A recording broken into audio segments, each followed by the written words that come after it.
From the News Channel 5 Network, this is SportsLine.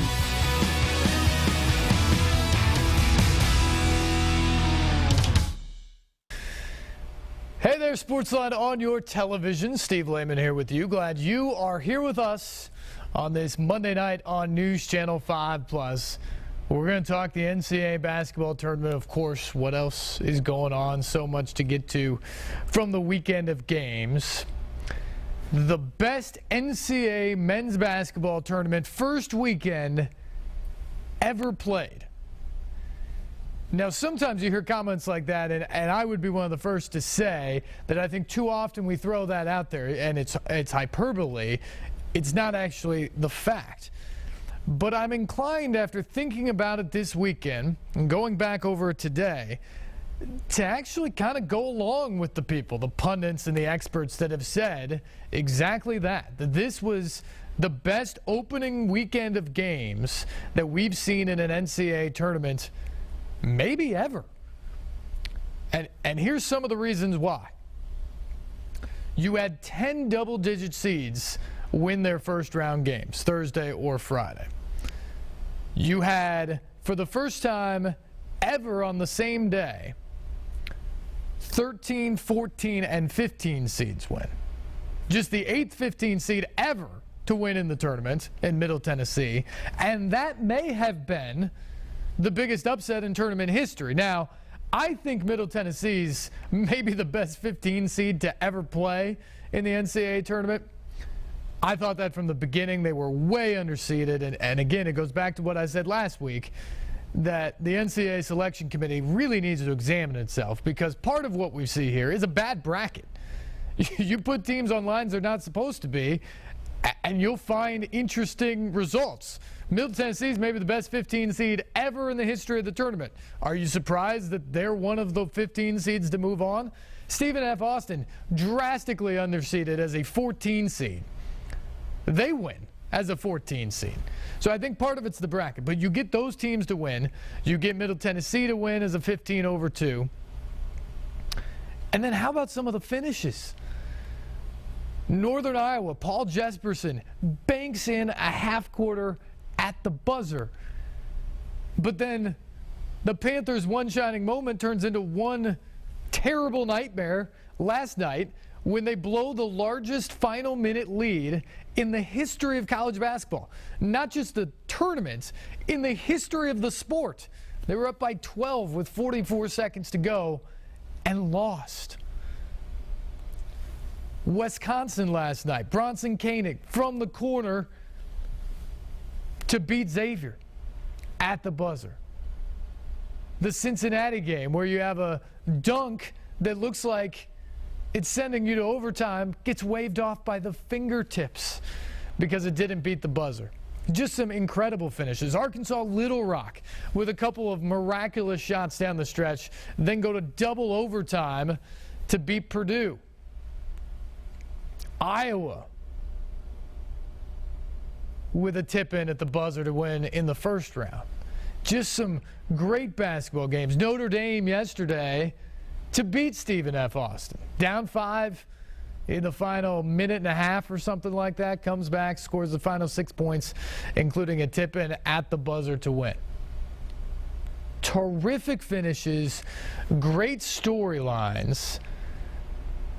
And here's the other thing. If you're a real basketball fan, one of the things that you'll know from past tournaments and certainly think about is one of the real problems when Cinderella wins is later in the tournament. We all love it when we see the 13/4 upsets and the 12/5 and all that stuff. We love that in round one. It's part of what makes March Madness mad and special to a lot of people.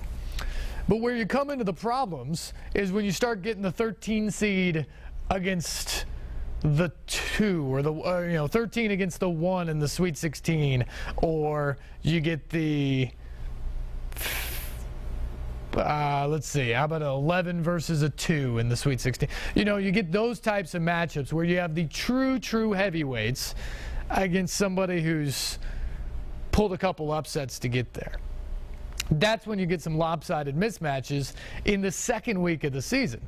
And this weekend coming up should be when you see some really good games. Some really good games. You're not playing in a football stadium. You're still in basketball arenas, so they're usually prettier games. They shoot well. It's crisp. And you have 2 games going on simultaneously over 2 time slots for back-to-back nights. I think those nights are terrific. You get great basketball. It's easy to hang on to. It's not as overwhelming as the first couple of days. But what you generally don't have is Cinderella there. Or if you do have Cinderella, then you don't get great basketball because usually you get blowouts then at that point of the tournament. So here's the thing. After this amazing first weekend, if you're a true basketball fan, get excited about a lot of these seeds. You look at the South, Kansas, number 1 overall seed. Who do they have to go up against in the next round? You got a 5 seed in Maryland, probably underseeded there. And you have the 2 in Villanova and the 3 in Miami. How about the West? Oregon, top seed, moves on. Face defending national champion and 4 seed Duke. 3 seed Texas A&M takes on 2 seed Oklahoma. Pretty good region there as well. East, how about this blue blood matchup? North Carolina, number 1 seed, against 5 seed and Big Ten champion Indiana in a Sweet 16 game. Then you got Notre Dame, who's a 6 seed, but played this far last year, and Wisconsin, the 7 seed, playing great down the stretch. So you got a couple lower seeded teams there, but teams that have been in this position before. Last year, Wisconsin played for the national championship. Notre Dame, a shot away from beating Kentucky in the Elite Eight last year. So teams with experience at this level of the tournament. And then in the Midwest, Virginia, the 1, Iowa State, the 4. Good matchup, offense, defense there. The real sleepers here, the real sleepers in the Sweet 16 is Syracuse, the 10 seed, and Gonzaga, the 11 seed. Your Cinderellas left in the tournament are Syracuse and Gonzaga. Think about that. I mean, that is the cream rising to the top. So despite all the upheaval in the bracket and the excitement of the opening week, we got basketball down the stretch. We got really good teams moving on to the Sweet 16. That's exciting. Want to hear from you tonight, your thoughts on this NCAA tournament opening weekend. Are the experts right? Am I right? Was this the best opening weekend that you can remember? And if so, why? Give me some examples. Or if not, give me a year. Give me a reason or a result that tells you that that year was better. Certainly open to opinions on that one. Your reaction to Middle Tennessee, where were you on Friday? How dialed in were you? Because I'll be honest, I, like many people, thought Michigan State was going to win the tournament. And so as much as I liked Middle Tennessee, as much as I thought they were underseeded going in, I didn't give them any shot of beating Michigan State in that game. And not just did they somehow win, they won. They were the better team Friday. They could play it a bunch of times, and it doesn't happen that way again, but the great thing about this was not Michigan State playing the worst game of the season, or this was not some fluky deal with a bad call down the stretch or anything like that. This was Middle Tennessee playing perfectly. The analogy I used to someone on Friday was they just pitched a perfect game in the NCAA tournament. Michigan State played okay.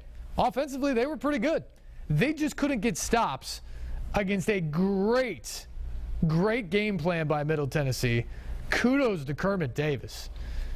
The way he went after Michigan State is he put his bigs, the guys that can handle the ball, Harris, even Buford's a tough matchup. You put some of those guys with the ball in their hands matched up against bigs who aren't used to defending dribble drives like Michigan State has, and Michigan State just couldn't get stops against that. Middle was able to get to the basket over and over again, and when the defense did collapse, you kick it out and you've got the nation's leading three-point shooter in Giddy Potts and some of the other guys who are very capable from three-point range knocking down three balls. They hit 11 of them in the game. It was a great offensive performance. And Tom Izzo said afterwards he just didn't have an answer. Unfortunately for Middle, and this is where you always hear coaches talk about the matchups in the bracket, the second-round matchup against Syracuse was not a good one for Middle, because for all those reasons that they used the matchups, being a little bit undersized, being athletic, that was a great thing against Michigan State because of that matchup when they were knocking down shots. Against Syracuse, though, they struggled with some of the size inside, the length that Syracuse has really at every position on the floor.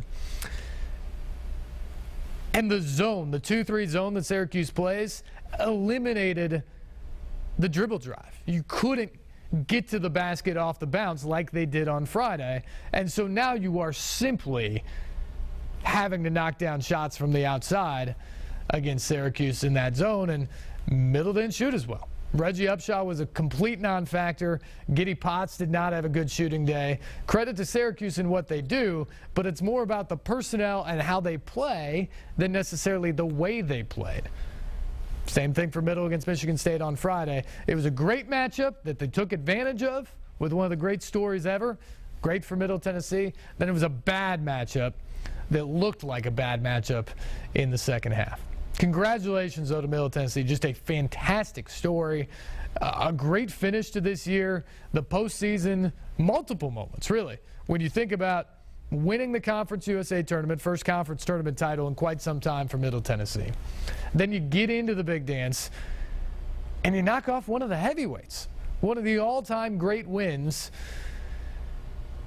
in NCAA tournament history. Biggest upsets.